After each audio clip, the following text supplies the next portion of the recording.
உங்க பேங்க் அக்கவுண்ட்ல இருக்கிற பணம் மாதத்தோட 10ஆம் தேதியிலேயே எப்படி மர்மமான முறையில காணாம போகுதுன்னு நீங்க எப்போவாது யோசிச்சிருக்கீங்களா? ஆமா, நிறைய பேருக்கு இந்த அனுபவம் கண்டிப்பா இருக்கும். ஆமா, அதாவது உங்க செலவுகளை குறைக்க நீங்க ஒரு புது பட்ஜெட் போடுவீங்க, எக்ஸ்ரே ரிப்போர்ட் மாதிரி உங்க வரவு செலவுகளை ரொம்ப துல்லியமா பாப்பீங்க. ஆனாலும் பணம் கையில தங்காது. கரெக்ட். இது ஒரு தொடர்கதை மாதிரி ஆயிடும். இதுக்கு தீர்வு ஒரு எக்ஸல் ஷீட்லயோ இல்ல ஏதாவது ஒரு இன்வெஸ்ட்மெண்ட் பிளான்லயோ இல்ல. மாறாக உங்க வீட்டு வாசல்ல கட்டப்படுற சில ஏலக்காயங்களையும் பச்சை கற்பூரத்திலையும் இருக்குன்னு சொன்னா நீங்க நம்புவீங்களா? நிஜமாவே கேக்குறதுக்கு கொஞ்சம் ஆச்சரியமா தான் இருக்கு. சரி, இந்த ஆழமான உரையாடலுக்கு உங்களை வரவேற்கிறோம். இன்னைக்கு நாம செல்வம் மற்றும் செழிப்பிற்கான பச்சை நிற சடங்குகள், ரொம்ப சுவாரஸ்யமான ஒரு பரிகார முறையை பத்தி ஆராய போறோம்.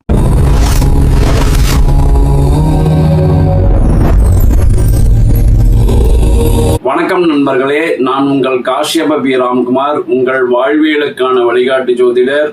இது நம்ம டிவைன் வேதா சேனல். இது ஏதோ கண்களை மூடிக்கிட்டு நம்புற மேஜிக் கிடையாது. பல நூற்றாண்டுகளா நம்ம முன்னோர்கள் நம்பி பின்பற்றி ஆற்றல்களோட ஒரு தொகுப்புன்னு சொல்லலாம். இத பத்தி நாம தெளிவா பார்க்க போறோம். இதுல சொல்லப்பட்டிருக்கிற விஷயங்கள் வெறும் சடங்குகள் மாதிரி தெரிஞ்சாலும் அதோட ஆழத்துல ஒரு பெரிய உளவியல் இருக்கு. ஆமா, அதாவது மிக சாதாரணமான பொருட்களை பயன்படுத்தி நம்ம சிந்தனையும் நம்மளை சுத்தி இருக்கிற சூழலையும் எப்படி பொருளாதார வளர்ச்சிக்கு சாதகமா மாத்துறது அப்படிங்கிறது தான் இந்த தாந்திரிக முறையோட அடிப்படை. இந்த மனசுக்கான கட்டமைப்பை நம்ம எப்படி உருவாக்குறது? இப்போ எந்த ஒரு செயல்முறைக்கும் சரியான மூலப்பொருட்கள் அவசியம் இல்லையா? கண்டிப்பா. அடிப்படை பொருட்கள் ரொம்ப முக்கியம். தெளிவா 5 விஷயங்களை சொல்றாங்க. என்னென்ன பொருட்கள்னு சொல்லுங்க. 2 பச்சை நிற துண்டுகள், அப்புறம் காய்ந்த மருதாணி விதைகள், ஏலக்காய், பச்சை கற்பூரம் மற்றும் சரியா 9 அப்படிங்கிற எண்ணிக்கையில ₹1 நாணயங்கள். அவ்வளவுதான். கேட்கறதுக்கே ரொம்ப எளிமையான பொருட்களா இருக்கு. ஆமா, இது ரொம்ப சுலபமான ஒரு ஆன்மீக எனர்ஜி கிட் மாதிரி தெரியுது. அதாவது நாம செல்வத்தை ஈர்க்கணும், பெரிய கோடீஸ்வரன் ஆகணும்னு நினைக்கும் போது ஏன் இவ்வளவு சாதாரணமான பொருட்களை பயன்படுத்தணும்? தங்கம், வைரம் இல்லனா குறைஞ்சபட்சம் வெள்ளி மாதிரி விலை உயர்ந்த பொருட்களை பயன்படுத்தினா அது இன்னும் அதிகமான செல்வத்தை ஈர்க்கும் இல்லையா? இது ரொம்ப நியாயமான ஒரு கேள்விதான். ஆமா, ஏலக்காய், பச்சை கற்பூரம் மாதிரி ரொம்ப சிம்பிளா நம்ம தினமும் கிச்சன்லயும் பூஜை அறையிலையும் பார்க்குற பொருட்களை வச்சு எப்படி பொருளாதார நிலையை உயர்த்த முடியும்? இப்போ தங்கம் அல்லது வெள்ளி அப்படிங்கிறது செல்வத்தோட இறுதி வடிவம்னு நாம நினைக்கலாம்.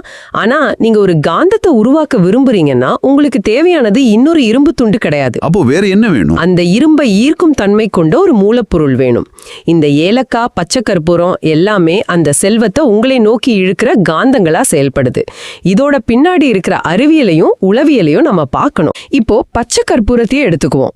அது இயல்பாவே காத்துல ரொம்ப சீக்கிரம் ஆவியாகி ஒரு தூய்மையான நறுமணத்தை பரப்புற தன்மை கொண்டது.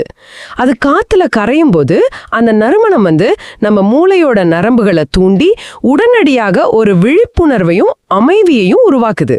நீங்க வீட்டுல நுழையும் போதோ இல்ல பணத்தை எடுக்கும் போதோ அந்த நறுமணம் உங்க பதற்றத்தை குறைக்குது. அடுத்ததா பாத்தீங்கன்னா ஏலக்காய். ஏலக்காய் ரொம்ப காஸ்ட்லியான ஒரு பொருள் தான்.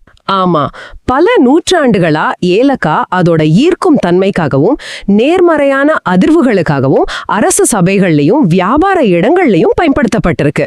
அதோட ஆடம்பரத்தோட குறியீடு. அந்த வாசனை நம்ம ஆழ் மனசுல செழிப்பு மற்றும் நிறைவு அப்படிங்கிற உணர்வை தூண்டுது. அப்புறம் காய்ந்த மருதாணி விதைகள் இயல்பாவே ஒரு குளிர்ச்சியான தன்மையை கொண்டது.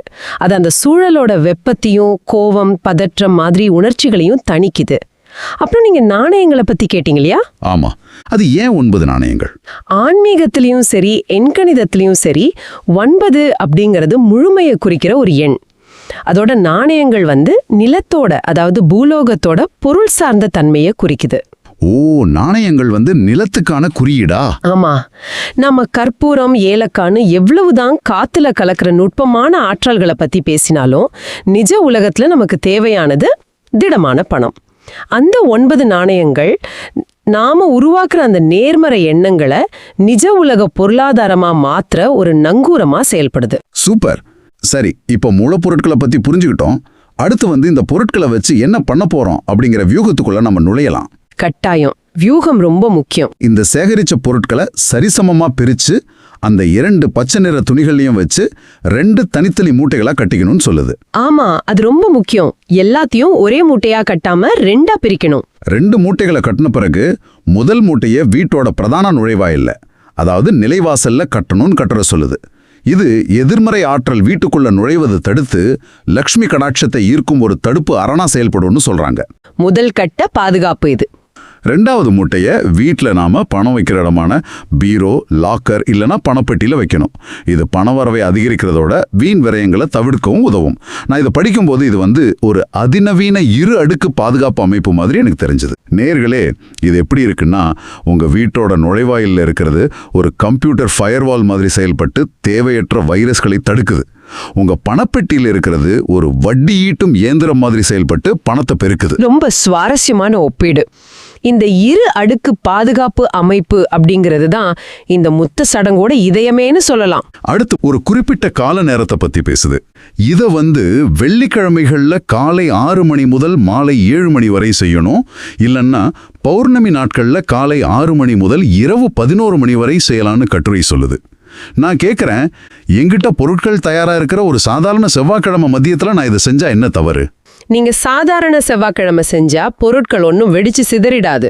ஆனா அதோட முழுமையான பலன் உங்களுக்கு கிடைக்காது. ஏன்னா இது ஏதோ கடிகாரத்தை பார்த்து செய்யற எந்திரத்தனமான வேலை கிடையாது. அப்போ வேற என்ன?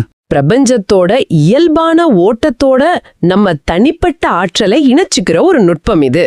செல்வத்துக்கு அதிபதியான சுக்கிரன் ஒருத்தருக்கு ஆடம்பரத்தையும் பணத்தையும் கொடுப்பார்னு ஜோதிடம் சொல்லுது. ஆனா வெறும் பணம் மட்டும் ஒரு மனுஷன் கிட்ட சேர்ந்தா என்ன ஆகும்? எப்படி சொல்றது? செலவு பண்ணிடுவாங்க.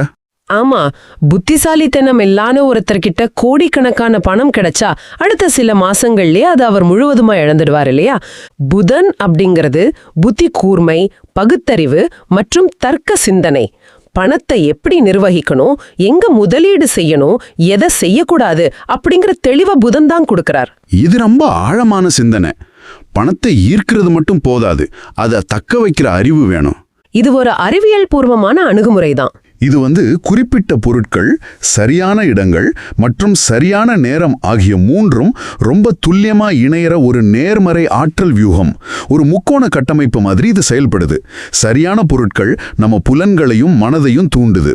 சரியான இடம், அதாவது நிலைவாசல் மற்றும் பணப்பெட்டி, நம்ம அன்றாட நடத்தையை கட்டுப்படுத்துது. சரியான நேரம் நம்ம இலக்குகளை பிரபஞ்சத்தோட இயற்கையான ஓட்டத்தோட இணைக்குது. ரொம்ப அழகா சம்மரைஸ் பண்ணீங்க. நன்றி நண்பர்களே. இது போன்ற பல உபயோகமான தகவல்களுக்கு நம்ம டிவைன் வேதா சேனலை சப்ஸ்கிரைப் பண்ணிக்கோங்க. பக்கத்திலேயே பெல் ஐக்கான் இருக்கும், அதையும் பிரஸ் பண்ணிக்கோங்க. இந்த வீடியோவை பத்தின கமெண்ட்டை மறக்காம கமெண்ட் பாக்ஸ்ல கமெண்ட் பண்ணுங்க. நீங்க கமெண்ட் பண்ணாதான், லைக் பண்ணி ஷேர் பண்ணாதான் இந்த வீடியோ பல பேருக்கு போய் சேரும். மறக்காம உங்க சொந்தக்காரங்களுக்கும் ஃப்ரெண்ட்ஸுகளுக்கும் இந்த வீடியோவை ஷேர் பண்ணுங்க. நல்லதை பகிர்வோம், நல்லதே நடக்கும். வாழ்க வையகம், வாழ்க வளமுடன். நன்றி, வணக்கம். வணக்கம் நண்பர்களே. ஆன்மீகம் மற்றும் ஜோதிடம் தொடர்பான அரிய தகவல்களுக்கு எங்கள் டிவைன் வேதா யூடியூப் சேனலை சப்ஸ்கிரைப் செய்யுங்கள்.